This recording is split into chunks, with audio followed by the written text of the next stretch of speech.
adoramos. Mais uma vez, nós te louvamos, eterno Deus, pelo privilégio que o Senhor nos concede de podermos te adorar aqui neste lugar. Obrigado pela certeza da tua presença na nossa vida.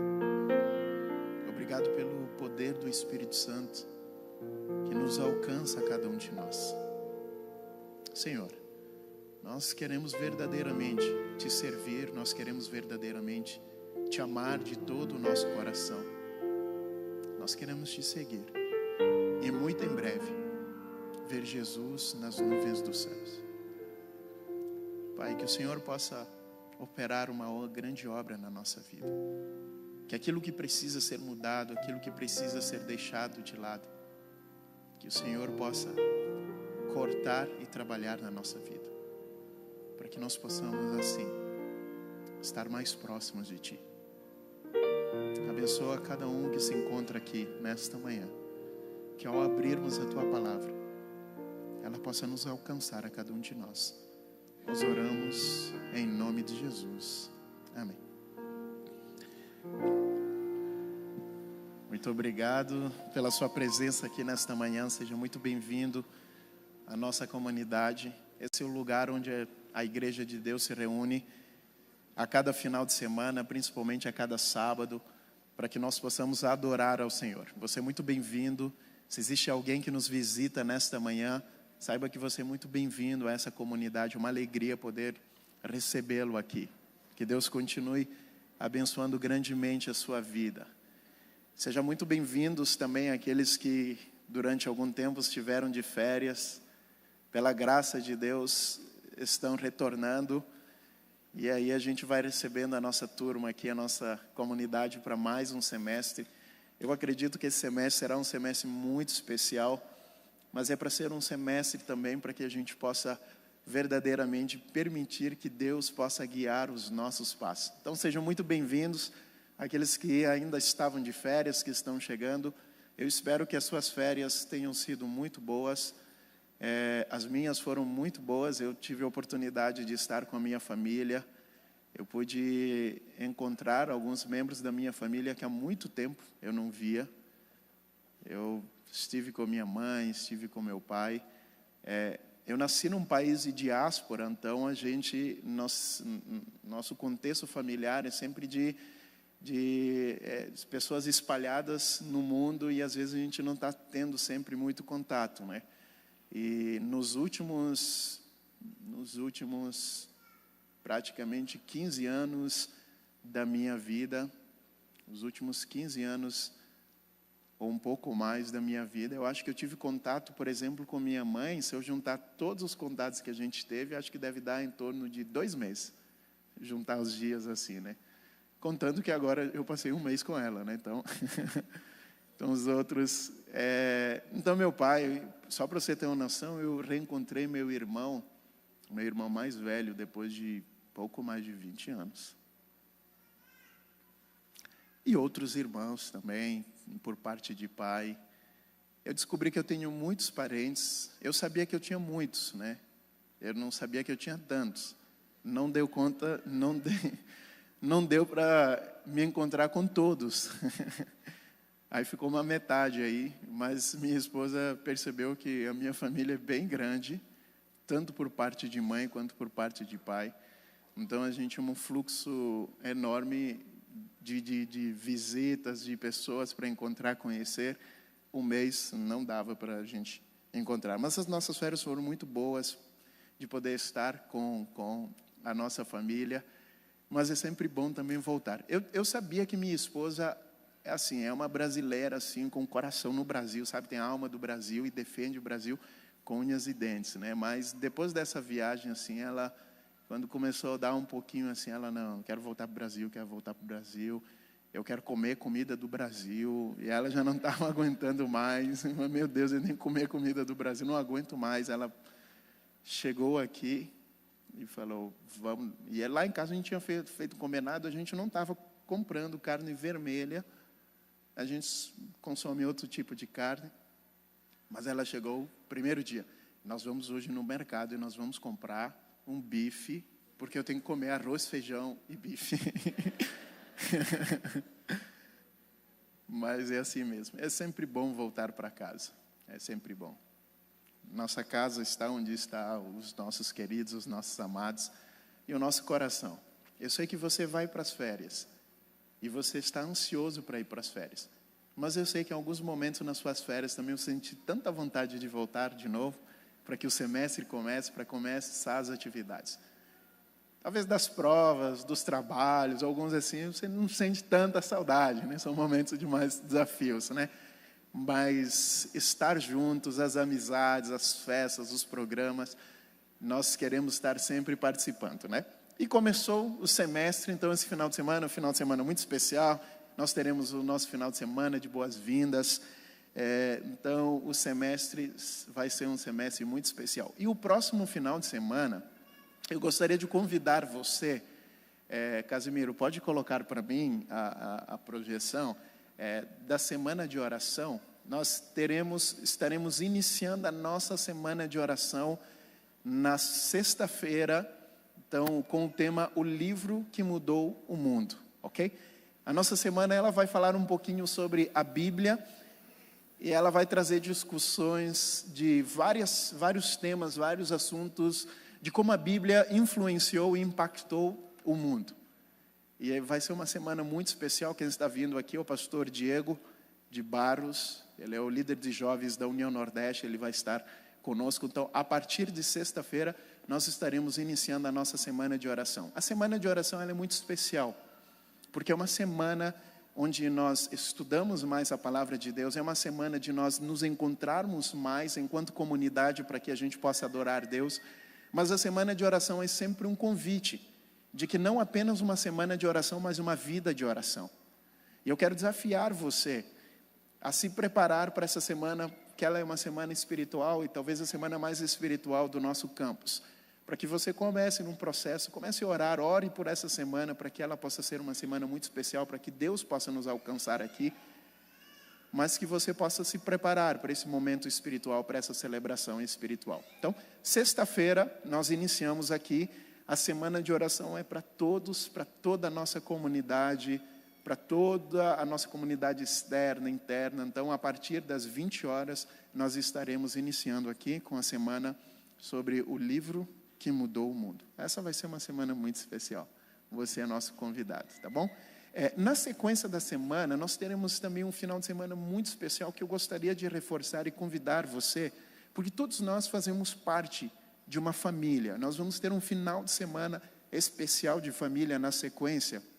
E esse final de semana, ela acontecerá na sexta. Aqui na igreja nós teremos um TVS especial voltado para a família. No sábado de manhã nós teremos também um momento muito especial com o pastor Jorge Mário. Na parte da tarde, nós teremos um encontro com os pais, que estará acontecendo no sábado à tarde.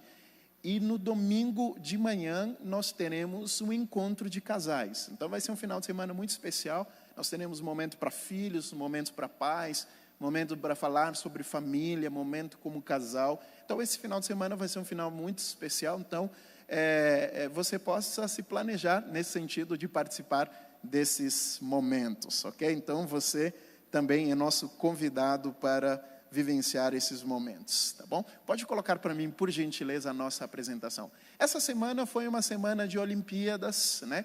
No meu país a gente chama Jogos Olímpicos, e durante essa semana eu imagino que o internato foi bastante movimentado com esses conceitos. E nas Olimpíadas, os Jogos Olímpicos, talvez um dos momentos mais marcantes, né?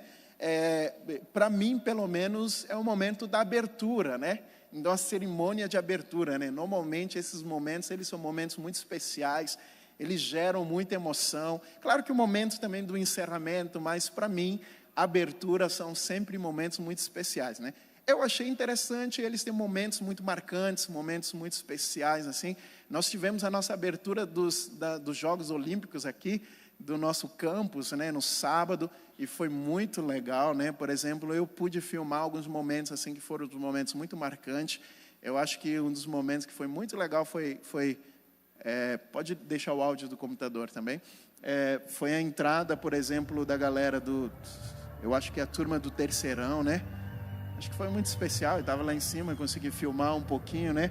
A turma entrando, juntamente com os mascotes. Então, esse foi um momento bastante... Pode aumentar o som um pouquinho mesmo. Isso aí. Então, nós tivemos esse momento. Mas um outro momento dos nossos Jogos Olímpicos aqui, que foram marcantes também, que foi na abertura, além do momento também da chama e tal, que vai acender lá, a tocha olímpica entrando para acender a pira lá. Eu acho que teve um momento assim que a galerinha estava cantando também. Essa é a última participação aí da galera do terceirão nos Jogos Olímpicos aqui. E aí foi muito legal, né? A turma cantar, eles cantando lá um pouquinho.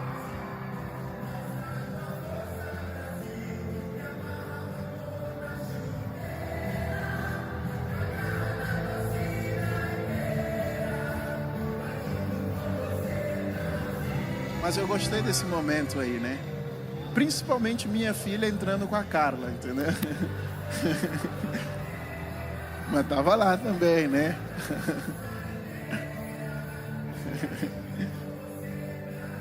Mas sempre um momento muito marcante, né? Eu lembro que o ano passado, né, nos Jogos Olímpicos de Tóquio, né, foi muito desafiador as últimas Olimpíadas, porque ainda a gente estava sobrevivendo aí um contexto de pandemia, né? O que era para ser em 2020 foi migrado para 2021. E foi bastante desafiador como fazer um evento desse que reúne pessoas do mundo inteiro, num contexto de isolamento, num contexto de distanciamento. Mas eu acho que um dos momentos muito marcantes nas Olimpíadas de Tóquio foi um momento assim, na abertura, como fazer uma abertura impactante, mas ao mesmo tempo com um monte de restrições, né? E eles tiveram uma sacada muito legal, e eu achei muito interessante quando eles usaram mais de 1.800 drones para fazer um voo sincronizado.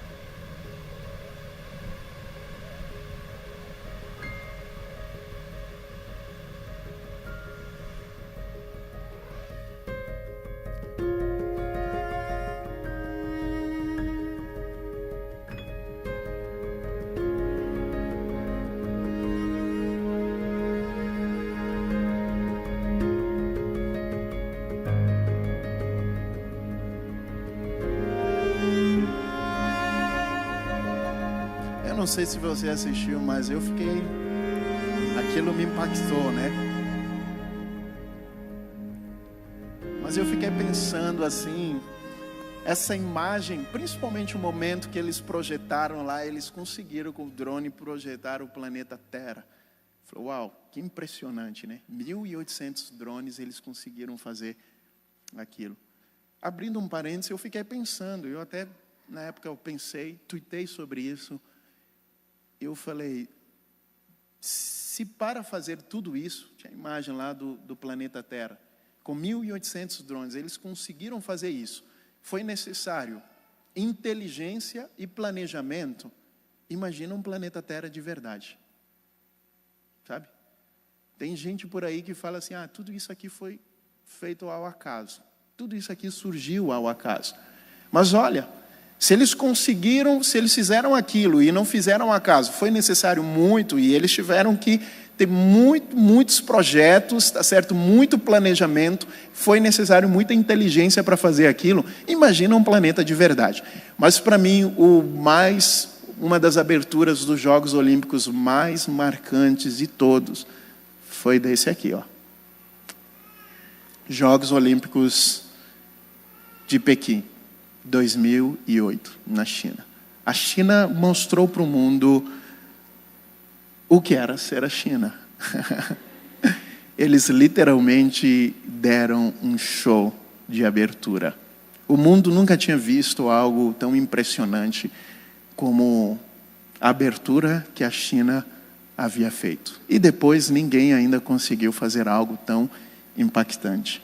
Momentos assim marcantes assim, marcaram a abertura.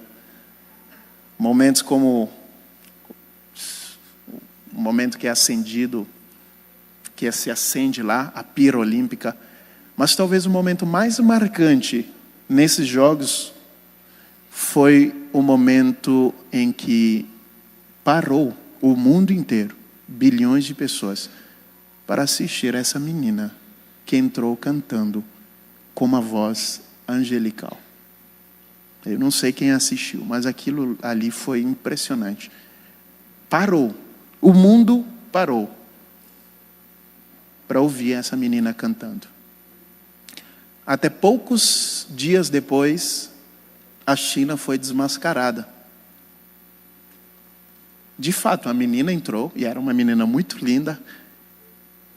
Ela estava lá, mas quem estava cantando mesmo era uma outra menina.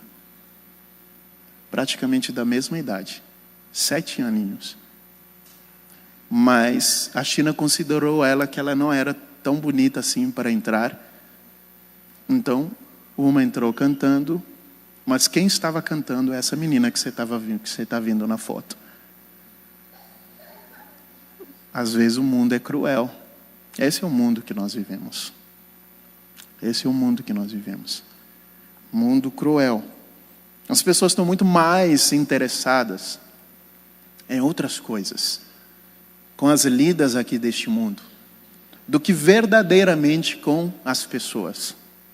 Esse é o mundo que nós vivemos. Não se engane. Não se engane. As circunstâncias aqui desse mundo não se importam com você. Eu quero convidar você a ler comigo uma parábola, que ela vai nos lembrar um pouquinho por que nós estamos aqui e para que nós estamos aqui neste mundo. Abra comigo a sua Bíblia no Evangelho de Mateus. Evangelho de Mateus, capítulo 24.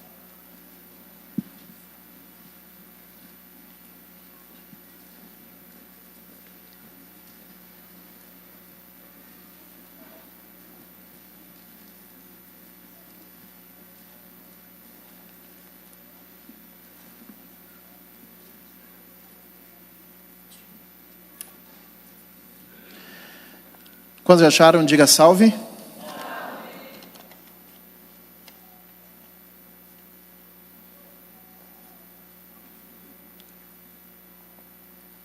Acompanhe a leitura comigo então, a partir do versículo 45 em diante. Diz assim, Mateus capítulo 24, versículo 45. Quem é, pois, o servo fiel e prudente, a quem o Senhor deixou encarregado dos demais servos, para lhes dar o sustento a seu tempo? Bem-aventurado aquele servo, a quem o seu Senhor, quando vier, achar fazendo assim. Em verdade lhes digo, que lhe confiará todos os seus bens. Mas o que acontecerá se aquele servo, sendo mau, disser consigo mesmo, meu Senhor demora para vir, e começar a espancar os seus companheiros, e a comer e beber com os bêbados? Virá o Senhor daquele servo em dia em que não lhe espera, e a hora em que não sabe, e irá aplicar-lhe o castigo severo, condenando-o com os hipócritas. Ali haverá choro e ranger de dentes. Você sabe que essa parábola ele está dentro de um contexto que se conecta com capítulo 24 e capítulo 25 de Mateus, né? Ele está dentro do contexto da volta de Jesus, quando os discípulos eles perguntam sobre o sinal da vinda de Jesus. Jesus descreve alguns eventos, mas Jesus em momento nenhum, sempre Jesus, quando ele vai falar dos eventos proféticos, principalmente alguns sinais que são sinais mais catastróficos, que nos lembram que a promessa da volta de Jesus, ela é uma promessa que ainda se cumprirá, porque se aqueles eventos se cumpriram, então a promessa da sua vinda também ela acontecerá. Então esses eventos, eventos que lembram de que a volta de Jesus, ela é um fato que ainda acontecerá, mas ele é um fato, é algo que vai acontecer. Mas Jesus em todos os momentos trabalhava, conversava com os discípulos e falou, olha, acontecerão muitas coisas, vocês verão muitas coisas, mas ainda não é o fim, ainda não é o fim, ainda não é o fim. E ele ainda fala assim, e será pregado esse evangelho do reino, a mensagem da volta de Jesus será pregado para todo mundo, para testemunho de todas as nações. Assim, então virá o fim. Jesus descreve uma série de eventos, mas Jesus, a preocupação dele em Mateus capítulo 24, é nos lembrar que a respeito daquele momento, a respeito daquele dia e a hora, ninguém sabe, somente o Pai. Quando a gente pensa numa história bem contada, toda a história, ela tenta responder algumas perguntas, né? E as perguntas é quem, o que, como, quando, por quê e aonde. Então toda a história ela responde basicamente essas 6 perguntas. Só que dentro do contexto da volta de Jesus, são respondidas 5 perguntas, mas uma não é respondida. Quando? O evento nós não sabemos. Então a ênfase de Jesus, ele fala assim, olha, nós não sabemos quando vai acontecer. Ninguém sabe, nem os anjos sabem. Então nem os anjos sabem de fato, mas somente o Pai. Então por isso, vocês estejam preparados, porque como vocês não sabem o momento certo, então vocês precisam se preparar para esse evento que ninguém sabe quando vai acontecer. Aí Jesus conta 3 parábolas. A parábola que nós acabamos de ler, depois ele conta a parábola das 10 virgens, que a gente já estudou outro momento aqui, e aí depois ele vai contar a parábola dos talentos. Então basicamente ele vai contar essas 3 parábolas, dando ênfase de que para a volta de Jesus, o evento ele vai acontecerá, Jesus virá, o dia e a hora nós não sabemos, mas nós precisamos nos preparar. Então precisamos estar apercebidos para um evento que a gente sabe que vai acontecer. Dentro desse aspecto, Jesus conta essa primeira parábola, tá certo? Que é a parábola do servo bom e do servo mau. E as parábolas, elas têm significado, tá? Jesus está usando histórias muito comuns no cotidiano para trazer verdade sobre o reino dos céus, ok? Então, quando a gente pensa na parábola, a gente pensa assim, olha, a parábola dos servos, ele tem uma figura que é o Senhor que sai para a viagem. Quem representa o Senhor? Quem é o Senhor dessa parábola? Quem é, gente? É o quê? Jesus. É Jesus? Vocês têm certeza disso? Misericórdia. Quantos acham que é Jesus o Senhor nessa parábola?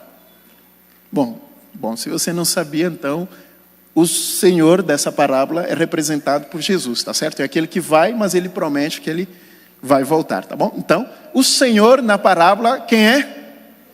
Não, desse jeito não. Cadê o nome de Jesus? É o nome mais poderoso sobre a terra. Você fala bem forte, né? Quem é o Senhor? Jesus. Ok, então o Senhor é Jesus.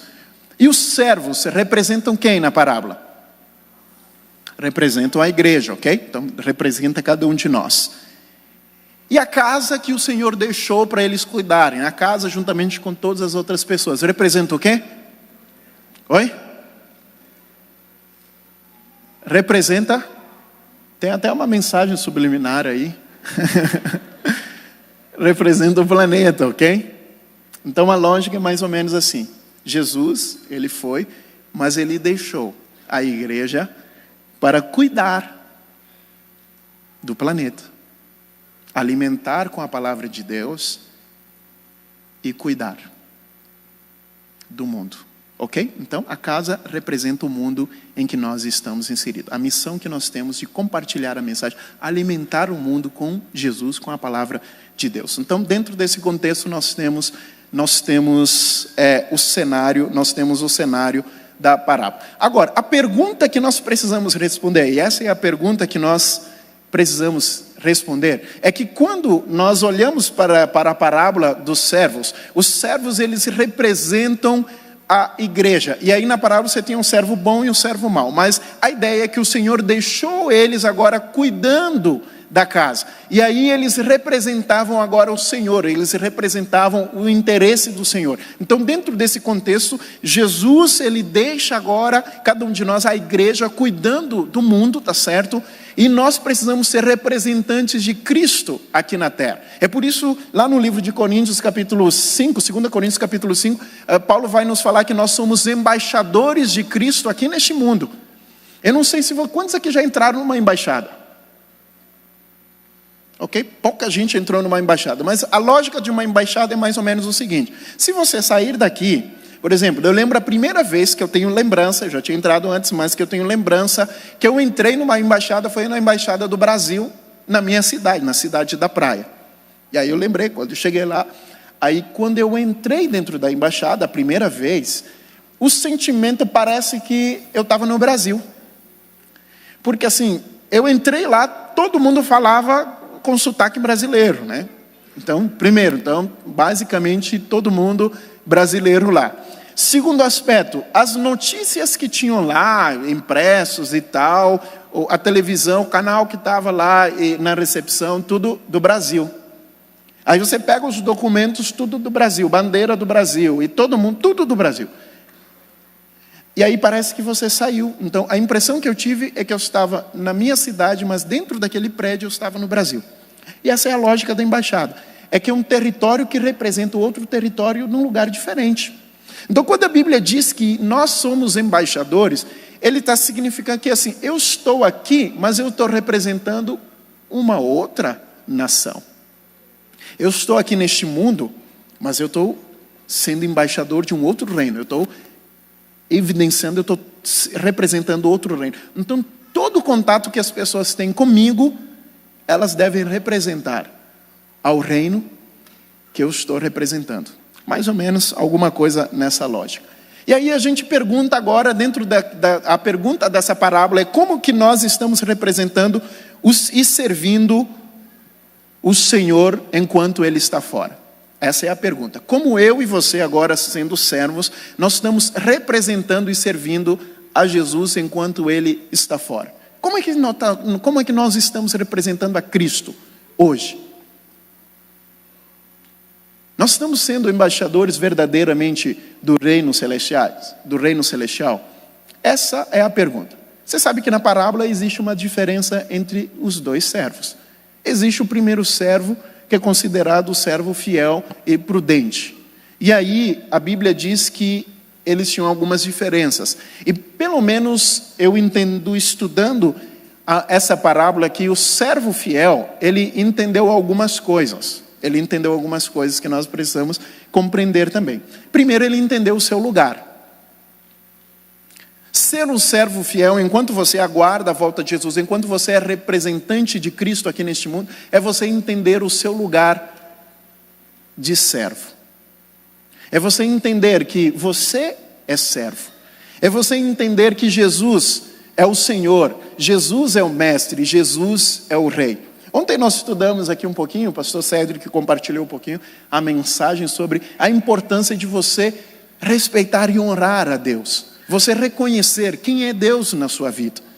Muitas vezes, quando nós olhamos para a nossa vida, e nós olhamos e nós entendemos que nós somos o Senhor da nossa vida, as nossas escolhas muitas vezes são escolhas que nos levam para longe de Deus, porque nós queremos fazer da nossa vida aquilo que nós bem entendemos. Só que a lógica da natureza é que eu não sou o Senhor de mim mesmo. Por isso você vai olhar na Bíblia aí, por exemplo, Paulo vai falar no livro de Gálatas, ele vai falar no livro de Tito, Romanos, todos esses livros, no capítulo 1, ele começa falando assim, olha, que ele é o servo do Senhor Jesus. Eu sou o servo do Senhor Jesus. Pedro vai falar, Tiago vai falar, Judas vai falar, todos eles manifestam, nós somos servos do Senhor. O reconhecimento de que eu sirvo a Deus, de que a minha vida é uma vida que serve ao Senhor. E eu não sou o dono da minha própria vida para fazer o que eu bem entendo, por mais que Deus me dê a liberdade. Mas eu preciso entender, reconhecer quem é o Senhor. Quem é o Senhor? Você não está no comando da sua vida. E se alguém falou para você de que você está no comando da sua vida, essa é uma mentira que alguém te contou. E você foi enganado. O Senhor é o nosso Senhor. E eu e você, nós somos servos. Então o primeiro conceito é entender o lugar, o meu lugar. Eu sou servo. E a segunda coisa é que ele entendeu que nós somos mais felizes quando obedecemos. Sabe uma outra mentira que as pessoas contam? Sabe qual é? É quando fala assim, olha, você vai ser infeliz quando você obedece à palavra de Deus. Tem muita gente que fala assim, não, você vai obedecer, vai seguir a palavra de Deus, vai obedecer os mandamentos de Deus. Cara, você vai ser muito infeliz. Isso não é vida não, deixa isso de lado. Que vida é essa? Esse é o maior engano. E essa semana eu achei bastante interessante, porque tem um vídeo que viralizou de uma reflexão de uma moça que fez, e ela falou basicamente isso, né? Eu vou mostrar para vocês, dá uma olhada. Nós somos a geração mais livre, empoderada, sem tabu e com a maior tecnologia dos últimos tempos. Mas a verdade é que nós também somos a maior geração sem compromisso com a família, a geração amante do divórcio. Nós somos a geração que tem carro na porta, cardápios temos na mão. Drogas e bebidas nós temos à vontade, e sexo arrasta pro lado. Mas a maior verdade de todos os tempos é que nós somos a maior geração depressiva, ansiosa e suicida dos últimos tempos. Nós fomos enganados. Não existe felicidade onde não existe regra e princípios. Achei interessante já falar dessa menina. Interessante que ela é uma mulher negra pertencente à comunidade LGBTQIAPN+. É porque... Mas eu achei... Não sei qual é o contexto dessa mulher. Mas eu concordei com o ponto de vista dela. E para mim tem tudo a ver com a palavra de Deus. Nós fomos enganados quando as pessoas nos falam que existe felicidade longe dos princípios, longe da palavra de Deus. Você foi muito enganado. E se você acredita nisso e você quer continuar nisso, você vai ser miseravelmente infeliz e decepcionado, porque não existe verdadeira felicidade longe do Senhor Jesus. Não existe. Então essa é uma verdade que eu gostaria de compartilhar com você. A verdadeira alegria está em obedecer ao Senhor. E a terceira coisa que ele entendeu é que vale a pena ser fiel. Jesus, ele disse que quando ele volta, mas ele volta com um galardão. E essa é a promessa da palavra de Deus, né? E eu não estou falando aqui de salvação pelas obras, não é isso que Jesus está falando, mas ele está falando assim, aquele que dá testemunho dessas coisas, aquele que vem sem demora, eis que venho e comigo trarei um galardão. Jesus, ele promete de que todos aqueles que são fiéis, aqueles que verdadeiramente são fiéis, eles são recompensados. Não apenas a verdadeira felicidade em obedecer, e quando você olha a palavra de Deus, Mateus capítulo 24, ele fala assim, bem-aventurado, macários, felizes, alegres são aqueles, o servo bom, ele será muito alegre. Existe verdadeira felicidade em obedecer ao Senhor, mas existe também uma recompensa aguardada para todos aqueles que obedeçam. É interessante que esses dias eu estava conversando, inclusive o pastor Paulo Santos está aí no fundo, eu estava ouvindo uma reflexão um estudo com o pastor Paulo Santos, e ele impressionantemente, ele fala, pastor, vai lá no versículo tal, e dentro do carro, a gente voltando de Foz, versículo tal, e a gente estudou um pouquinho sobre esse conceito de galardão, né? Nós não somos salvos pelas obras, nós sabemos disso, nós estudamos isso também essa semana com o pastor, nosso doutor Leonardo Nunes, sobre a graça que nos alcança. Não é sobre isso que o galardão está falando. Está falando sobre aquilo que Deus tem preparado para aqueles que são obedientes. E Deus tem prazer. Porque Ele mesmo diz, ora a teu Pai que está em secreto, e o seu Pai que está em secreto te recompensará. A palavra de Deus, sempre Deus nos promete uma recompensa verdadeiramente para aqueles que são fiéis. Porque Deus honra aqueles que honram Ele. Deus honra. E a gente finaliza também entendendo que ninguém na vida é inútil. Tem aquela frase que diz, né, que ninguém é inútil. Nós podemos até aprender com os erros de uma pessoa que talvez seria considerado inútil. Então, dentro desse contexto dessa história, nós podemos olhar a relação do servo mau e aprender algumas coisas com ele também. E talvez a primeira coisa que nós aprenderíamos com esse servo, travou aqui.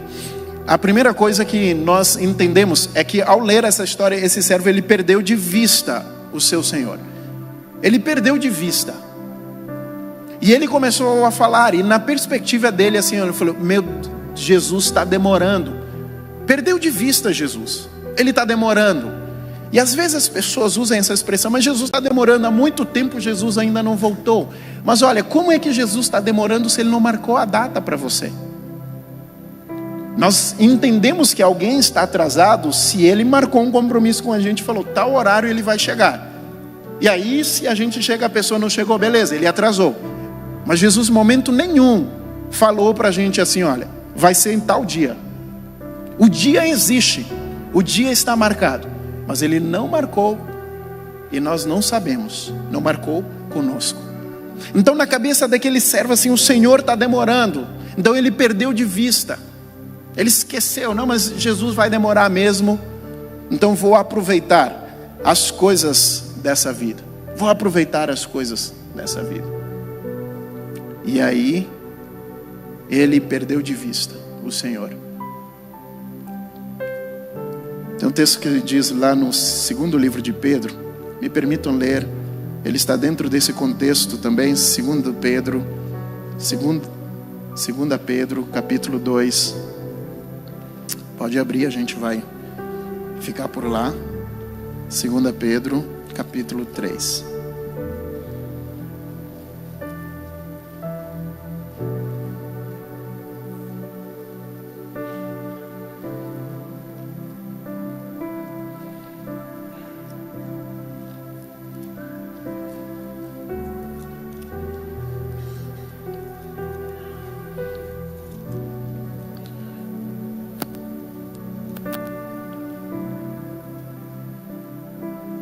Segunda Pedro capítulo 3 diz assim: olha, antes de tudo, saibam que nos últimos dias virão escarnecedores com zombarias, andando segundo as suas próprias paixões. Está a promessa da sua vinda.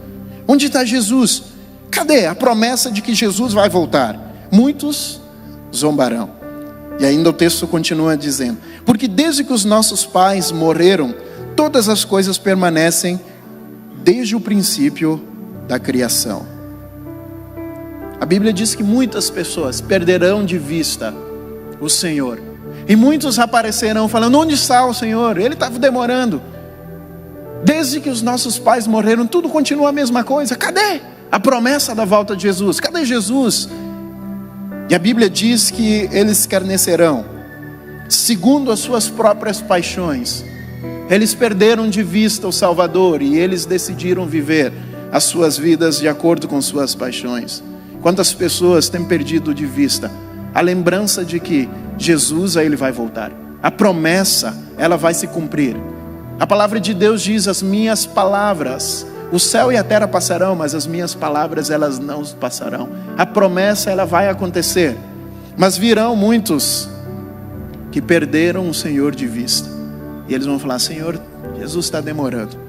Essa promessa não vai se cumprir. E ainda diz que, além de perder de vista o servo, ele se colocou no lugar do Senhor. Ele não apenas perdeu de vista, agora ele assumiu a casa. Ele assumiu e ele se colocou, ele começou a espancar seus irmãos. Ele era mau, ele espancava seus irmãos. Ele era mau. E ele aproveitou os prazeres deste mundo. E é o que diz nos versículos 10 e 12. E eu leio assim, do capítulo 3. Porém o dia do Senhor virá como ladrão. Naquele dia os céus passarão com grande estrondo, e os elementos se desfarão pelo fogo, também a terra e as obras que nela existem desaparecerão. Esperando e apressando, uma vez que tudo será desfeito, vocês devem ser pessoas que vivem de maneira santa e piedosa, esperando e apressando a vinda de Deus por causa desse dia. Os céus incendiados serão desfeitos, os elementos derreterão no calor. Essa é a palavra de Deus. Nos diz que esse dia ele virá como um ladrão. Enquanto as pessoas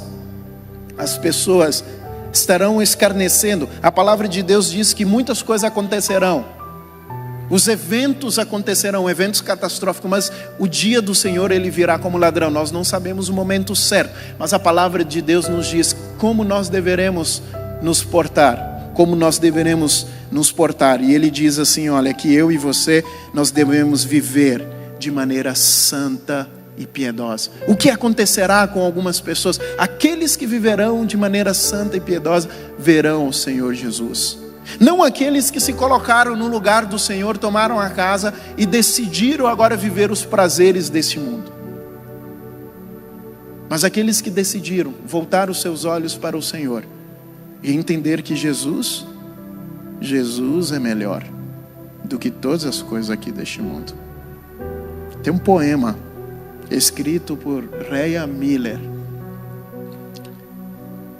no ano de 1922. Ele escreveu esse poema. E depois esse poema, pelo George Shea, ele foi transformado numa música. E ele escreveu mais ou menos assim, o que nós traduzimos em português: Jesus é melhor sim que ouro e bens. Melhor, muito mais do que milhões. Fala assim. Você conhece esse poema? Nós cantamos ele. Eu não sei em qual número ele está no Novo Inário, mas no Antigo Inário, se não me engano, 91. Jesus é melhor. Cante comigo.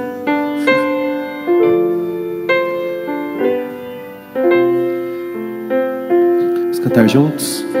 Jesus é melhor sim que ouro e bens.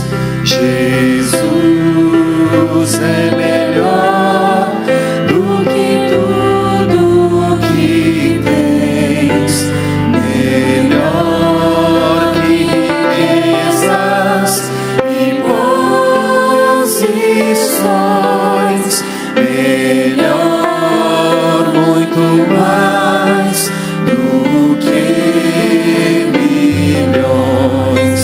Pode ser um rei com poder nas mãos, mas do mal escravo sim. Mil vezes prefiro o meu Jesus e servi-lo até o fim.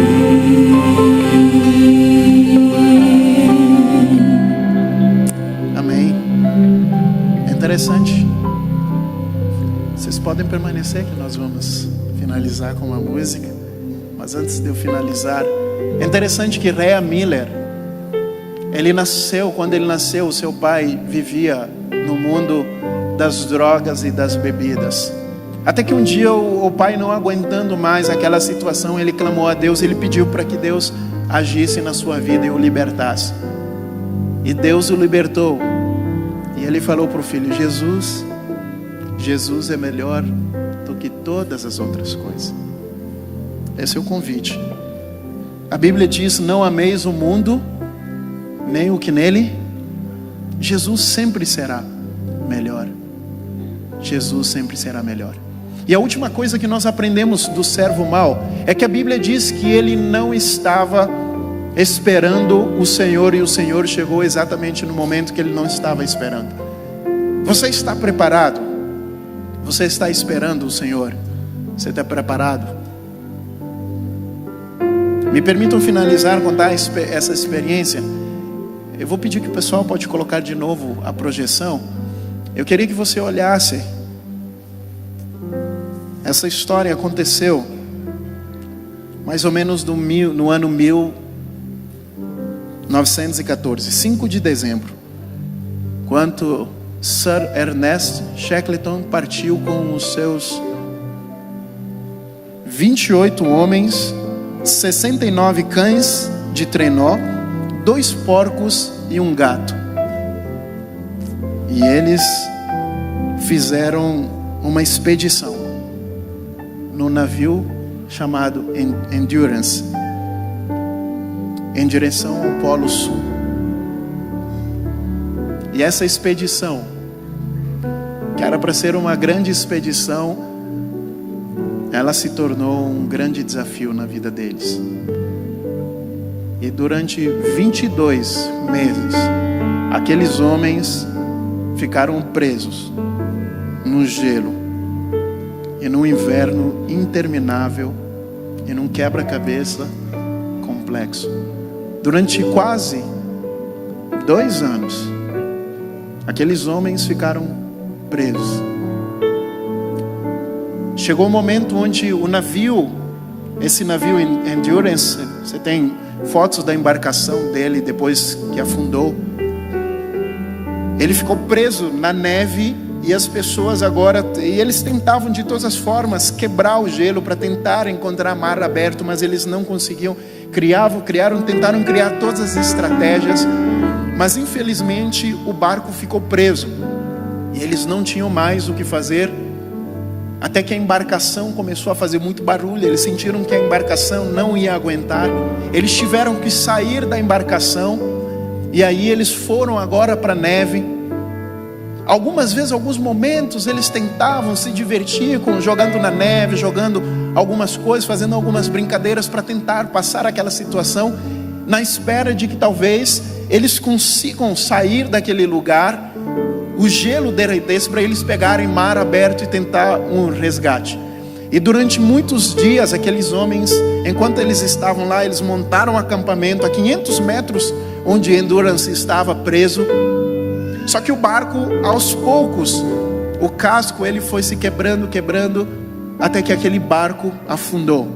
E agora naquele acampamento, aqueles homens com alguns botes, com um monte de mantimentos, aqueles cachorros e todos aqueles animais, eles tentavam agora, e eles tentaram algumas estratégias. Eles viram que onde eles estavam, eles não iam conseguir sair de lá. Clima severo, menos de 30 graus, e eles tentaram agora fugir. E aí eles pegaram aqueles botes e eles colocaram os mantimentos, as coisas, e era tonelada para puxar. E eles tentavam andar vários quilômetros, mas eles perceberam que aquela empreitada não daria certo. Mas eles precisavam encontrar uma forma de sair, sobreviver. Só que as coisas começaram a ficar mais desafiadoras, porque os dias começaram a passar, meses, e aí eles não tinham comida. Aqueles homens se sentiram obrigados agora a pegar aqueles cães e se alimentar dos cães, e usar pouco de lenha que eles tinham lá. Eles criavam suas estratégias, até que eles conseguiram chegar numa outra ilha, mas ainda assim eles estavam presos, sem esperança. Foi então que Shackleton, ele falou assim, o líder daquela expedição, ele deixou alguém no comando. Ele chamou mais 5 homens e eles tentaram sair, e ele pegou um bote para tentar encontrar resgate. E aqueles homens, eles ficaram com a esperança de que Shackleton viria novamente, e quando viria eles seriam resgatados. Muitos meses se passaram. De fato, Shackleton conseguiu chegar, ele conseguiu ser resgatado, e de várias tentativas para voltar. A expedição, a história diz que ele tentou várias vezes e não conseguia. Primeiro teve o desafio de que estava no período das guerras, e era muito difícil conseguir embarcação disponível para voltar, para resgatar aqueles homens. Ninguém sabia onde encontrar eles, dificilmente ia encontrar eles. No mapa era difícil localizar, mas Shackleton sabia, mas estava muito difícil retornar. E eles fizeram até umas 2, 3 tentativas agora, mas não conseguiram chegar no lugar. Mas um dia, após 22 meses, ele conseguiu chegar. E de longe aqueles homens viram a embarcação. E aí quando Shackleton chega lá, e aquelas pessoas, aqueles homens agora, ele começa a olhar e ele começa a contar quantas pessoas tem. E ele vai contando, conta, 28. Ele olha para o seu companheiro e fala: estão todos aqui. Ninguém se perdeu. Todos estão aqui. Todos. Mas um fato impressionante é que enquanto aqueles homens eles estavam esperando, todos os dias, diz a expedição, a história, aqueles homens eles se preparavam, porque poderia ser aquele dia que Shackleton chegasse. Então todos os dias eles preparavam o acampamento para eles irem embora. Todos os dias eles estavam preparados para ir embora. Tanto que quando eles chegaram, e as pessoas quando chegaram perguntaram para ele: vocês sabiam que nós íamos chegar hoje? Ele falou: não, porque todos os dias eles estavam preparados. E todos aqueles homens foram resgatados. Muito em breve Jesus vai voltar. A suma das parábolas é você estar preparado. Jesus em breve virá. Aliás, nós vivemos num mundo que nós olhamos para o cenário e nós entendemos que Jesus precisa voltar. Jesus precisa voltar. Mas eu e você precisamos estar preparados. Quantos gostariam de estar entre aqueles que serão considerados servos, fiéis e prudentes, porque se prepararam para encontrar com o seu Senhor, e eles confiaram na promessa e acreditaram? Levanta a sua mão. Amém. Nesse sentido, com esse pensamento, então eu quero convidar você a cantar essa música comigo, esse hino comigo. É um hino do nosso inário novo também. Eu queria que você cantasse com essa esperança. Então convido você a ficar em pé. Nós vamos cantar. Jesus precisa voltar.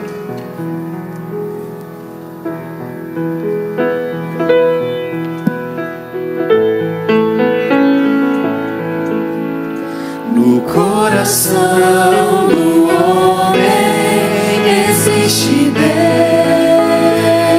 Deus, pois cada célula que existe surgiu de Deus. Embora não pareça, embora a gente se esqueça, das santas mãos de Deus viemos, e para lá nós voltaremos. O mundo é sorrateiro, cruel e mau, se opõe ao reino que é eterno, instaura o caos, quebrando os mandamentos,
precisa voltar. Jesus precisa voltar.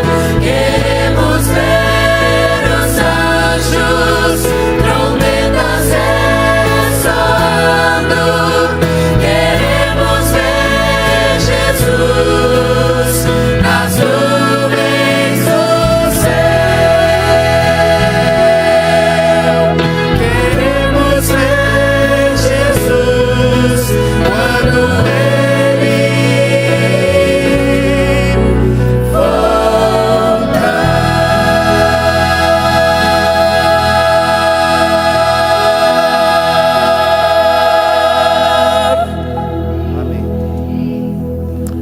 Obrigado, Senhor, mais uma vez pela Tua palavra que nós abrimos nessa manhã. Obrigado pela presença do Teu Santo Espírito.